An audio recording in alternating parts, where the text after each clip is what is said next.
Hello dear students हमने Kepler's के first law का एक्सप्लेनेशन देखा था। अब हमें केपलर्स के सेकंड लॉ का एक्सप्लेनेशन देखना है। केपलर्स का सेकंड लॉ क्या था, याद है आपको? Law of area. So just take a look on that diagram. जो डायग्राम हमारे सामने है उसको देखिए।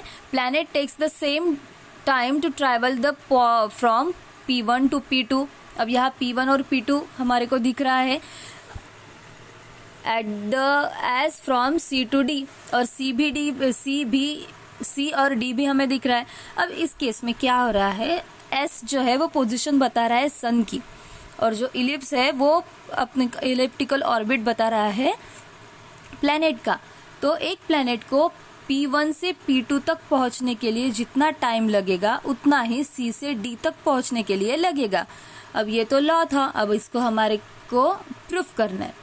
So it means when a planet closest to the sun, the speed is maximum, and when it is farthest from the sun, its speed is minimum।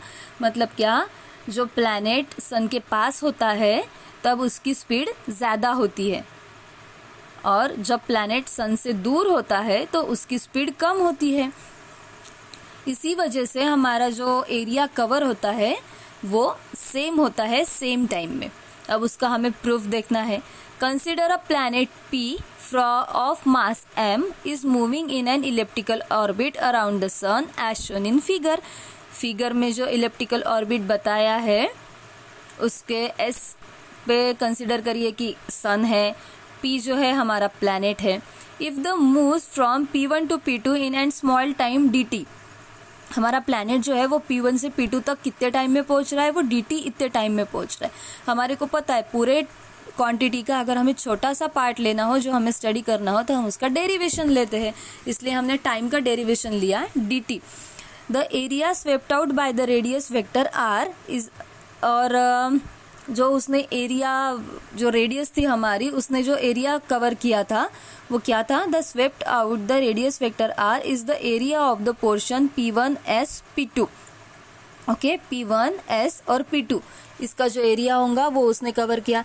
Now if time dt is infinitesimally small then P1 and P2 is a straight line that is r d theta. अगर हमारा जो distance है वो बहुत ज़्यादा होता तो क्या होता, P1 P2 is a straight line होता, और उसका फॉर्मूला आता R into d theta. We know that हमारे को अगर कर्व का फॉर्मूला कॉर्ड की वैल्यू निकालनी हो तो हम उसको रेडियस और उसके बीच में का जो एंगल है उससे मल्टीप्लाई करते हैं। सो हमारा फॉर्मूला आएगा R into d theta.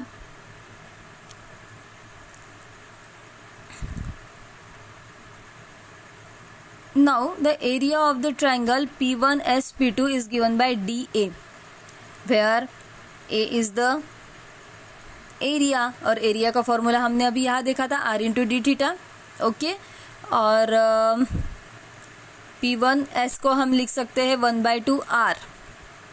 Okay, क्योंकि हमने उसका हाफ लिया था ना, इसलिए 1/2 R d theta. So is equal to 1/r square d theta. This will be the area swept out in time dt। अब dt में जो क्या है उसने एरिया इतना कवर किया, कितना किया, 1/2 r square d theta. Rate of the area swept out is equal to da by dt। Okay, total area को हमने टोटल टाइम से डिवाइड करना है, so da by dt 1/2 r square as it is, d theta as it is, और उसको हमने dt ने divide कर दिया, उसको दिया हमने equation number 1। Now angular momentum of the planet gmvr is given by mr square omega, and it is the constant under the central force. अब यहाँ सेंट्रल फोर्स भी एक्ट होगा, क्यों होगा, क्योंकि यहाँ सेंट्रीपिटल फोर्स आएगा। सो सारे प्लैनेट जो है वो सन के अराउंड घूम रहे हैं ना, इसलिए सो ओमेगा की वैल्यू आएगी j upon mr square, then d theta upon dt is equal to j upon mr square. Putting the values d theta upon dt in equation 1, जो हमने अभी वैल्यू निकाली वो ऊपर जाके पुट करनी है हमें। सो हमारा इक्वेशन 1 क्या हुआ, da upon dt is equal to j upon twice m is equal to constant। Okay, क्योंकि हमारा मास भी चेंज नहीं होने वाला। dA upon dt is equal to j upon twice m is equal to constant. This indicate that radius vector swept out equal area in equal interval of time. ये हमें क्या बताता है कि इक्वल इंटरवल ऑफ टाइम में जो हमारा planet है वो इक्वल एरिया कवर करता है।